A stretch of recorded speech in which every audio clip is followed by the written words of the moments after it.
Salam jumpa kembali sobat, semoga sobat sehat-sehat dan bahagia selalu. Amin. Jika ingin tanaman buah yang kita tanam dapat tumbuh maksimal, dalam arti tanaman tumbuh subur, berbunga ataupun berbuah tepat pada waktunya sesuai dengan harapan, maka prosedur yang harus kita lakukan adalah sebagai berikut. Pertama, memilih media tanam yang tepat dan menjaganya agar kondisinya tetap dapat membuat akar tanaman merasa nyaman dan berkembang dengan baik. Kedua, melakukan pemupukan pada masa pertumbuhannya, masa vegetatif, dengan jenis maupun dosis yang tepat. Ketiga, melakukan pemangkasan masa vegetatif untuk membentuk tajuk maupun menjaga kondisi lingkungan yang sehat di sekitar tajuk tanaman. Keempat, memupuk tanaman pada masa generatif, masa berbunga atau berbuah, dengan dosis dan jenis pupuk yang tepat. Kelima, melakukan pemangkasan masa generatif. Keenam, tentunya kita menunggu tanaman tersebut berbuah lebat ya. Ketujuh, yuk kita menikmati makan buah bersama keluarga tercinta, teman atau mungkin orang lain yang ingin merasakan buah yang kita panen. Dengan demikian, mungkin tanaman buah yang kita tanam merasa bahagia karena dapat memberikan sesuatu yang berguna bagi kita setelah kita memeliharanya dengan baik ya. Banyak tanaman buah yang sengaja ditanam maupun yang berada di alam enggan berbuah meski kelihatan subur, atau jika mau berbuah, buah yang dihasilkan tidak maksimal. Kenapa demikian? Umumnya disebabkan tidak adanya perlakuan seperti beberapa prosedur yang telah disebutkan, terutama perlakuan menjelang masa generatif atau masa berbunga dan berbuah. Untuk itu, kita akan berikan bagaimana cara memperlakukan tanaman buah pada masa generatif agar segera berbunga dan berbuah secara maksimal. Sebagai contoh, kita akan lakukan pemupukan dan perlakuan masa generatif pada tanaman kelengkeng agar berbunga dan berbuah cukup lebat seperti terlihat. Tapi, sebelumnya, jika sobat merasa video ini maupun video-video lainnya dari tutorial berkebun ideal bermanfaat, jangan sungkan untuk subscribe ya. Dan nyalakan lonceng notifikasinya agar tidak ketinggalan video-video berikutnya, serta like, komentar ataupun share ya.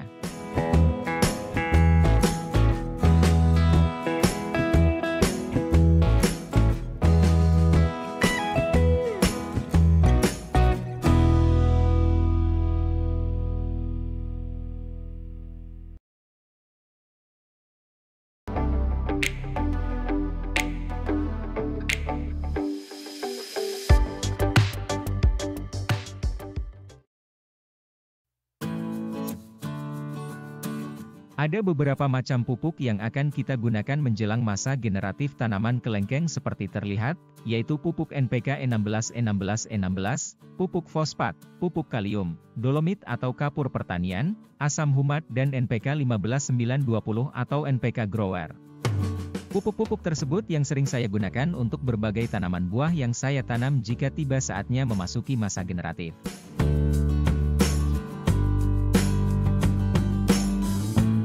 NPK E16E16E16 seperti terlihat, kita gunakan pertama kali sebelum mengaplikasikan pupuk generatif jika pemberian pupuk vegetatif terakhir kalinya belum dilakukan. Asam humat seperti terlihat, perlu kita berikan sebagai unsur nutrisi pembenah tanah atau media tanam tempat tanaman berada. Penjelasan mengenai asam humat beserta pengaplikasiannya dapat dilihat di video cara menanam cabai di pot atau polybag dengan pupuk organik lengkap full habis dari semai sampai berbuah. Dolomit mengandung kalsium dan magnesium yang sangat penting bagi pertumbuhan tanaman dan menjaga tingkat pH tanah pada nilai yang netral jika kondisi pH tanah berada pada tingkat keasaman yang tinggi. Pupuk fosfat atau TSP, diperlukan pada masa generatif dengan konsentrasi pemberian yang lebih tinggi daripada nitrogen atau nitrat. Sobat dapat menggantinya dengan pupuk SP36 yang banyak dijual di toko-toko pertanian seperti halnya TSP. Pupuk SOP dengan kandungan kalium 52%, dibutuhkan pada masa generatif dengan konsentrasi pemberian lebih tinggi daripada nitrogen atau nitrat. Sobat dapat menggunakan pupuk Kaino 3 warna putih yang memiliki kandungan kalium sama dengan SOP ini. Karena tidak ada pupuk Kaino 3 putih, maka saya gunakan pupuk SOP saja yang kebetulan masih banyak. Terakhir adalah NPK 15920 atau NPK Grower, adalah pupuk majemuk sebagai pengganti pupuk tunggal seperti dijelaskan sebelumnya, yaitu fosfat pada TSP dan kalium pada SOP.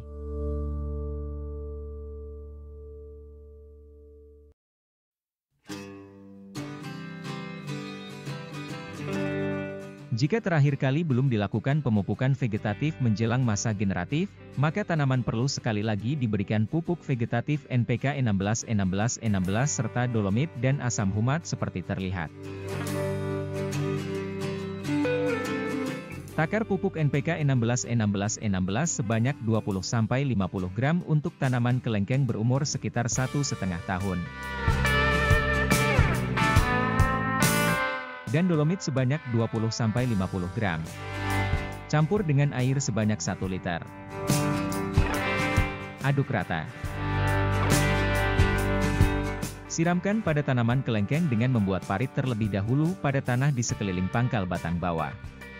Jika tanaman kelengkeng besar, buat parit agak jauh, sekitar 1 meter dari pangkal batang bawahnya, karena akar sudah menjalar jauh dari pangkal batang bawah tersebut. Jika sobat menghendaki diberikan asam humat, takar sebanyak 10 gram asam humat dan campur dengan air 1 liter. Siramkan pada parit yang telah dibuat dan telah kita berikan pupuk sebelumnya. Berikan pupuk vegetatif ini hanya 1 kali pada tanaman kelengkeng sebelum memberikan pupuk generatif 1 minggu setelahnya. Setelah 1 minggu, berikan pupuk generatif TSP dan SOP serta tambahan dolomit seperti terlihat. Atau sobat bisa hanya menggunakan pupuk majemuk NPK Grower saja. Caranya, campurkan 20 gram NPK Grower ke dalam 1 liter air. Siramkan ke tanaman kelengkeng. Jika menggunakan SOP dan TSP atau SP36, berikut cara pengaplikasiannya. Takar pupuk TSP sebanyak 20 gram, campur dengan air sebanyak 1 liter. Takar juga pupuk SOP sebanyak 10 gram, campur ke dalam air bersama dengan pupuk TSP. Aduk rata. Siramkan ke tanaman kelengkeng seperti terlihat. Terakhir, takar dolomit sebanyak 20 gram dan campur dengan air 1 liter. Siramkan ke tanaman kelengkeng.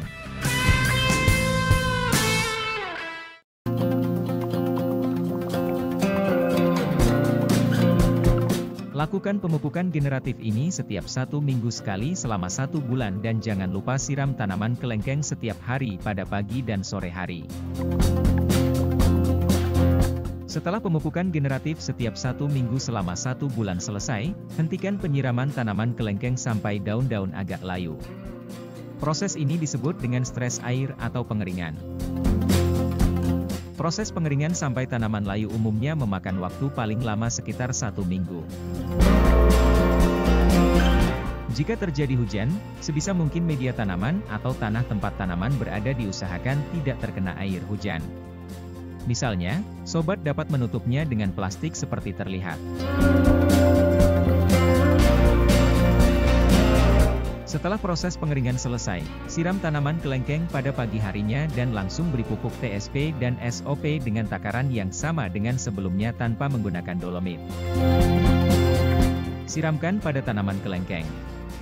Dan jangan lupa untuk menyirami tanaman kelengkeng tersebut pada pagi dan sore hari dengan air yang cukup banyak untuk mengembalikan kesegarannya karena telah melalui proses pengeringan sebelumnya.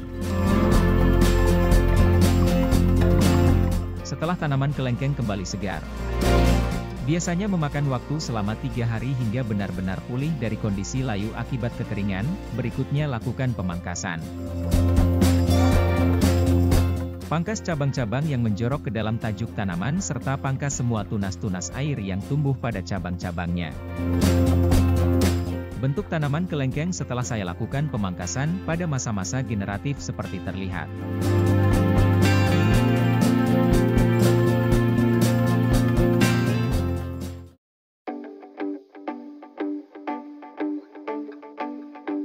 Setelah selesai melakukan prosedur atau perlakuan pada masa generatif tanaman kelengkeng, selanjutnya kita tinggal menunggunya berbunga. Biasanya, tanaman kelengkeng akan mengeluarkan bunga 2-3 minggu setelah selesai perlakuan masa generatif tersebut seperti terlihat. Jika tidak juga mengeluarkan bunga selama 1 bulan atau lebih, beri kesempatan tanaman kelengkeng tersebut untuk beristirahat selama 1-2 bulan dengan memberikan perlakuan pemupukan vegetatif setiap minggunya menggunakan pupuk berimbang NPK 16-16-16 terlebih dahulu. Setelah 1-2 bulan, kita dapat memberikan perlakuan pemupukan generatif kembali seperti yang telah dilakukan sebelumnya. Akan lebih baik jika pemupukan generatif untuk membuahkan semua tanaman buah termasuk kelengkeng dilakukan pada menjelang musim kemarau. Karena jika dilakukan pada musim hujan, air hujan yang membawa banyak nitrogen justru akan menyuburkan tanaman dengan membangun tunas-tunas atau cabang-cabang baru, bukannya mengeluarkan bunga untuk kemudian berbuah.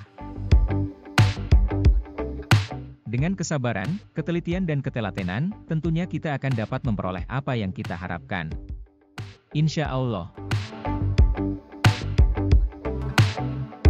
Oke sobat, sampai di sini dulu video ini. Jangan lupa subscribe, like, komentar ataupun share ya. Dan nyalakan lonceng notifikasinya agar mudah mendapatkan update video-video terbaru dari tutorial berkebun ideal. Semoga sobat sehat-sehat dan bahagia selalu. Amin. Sampai jumpa.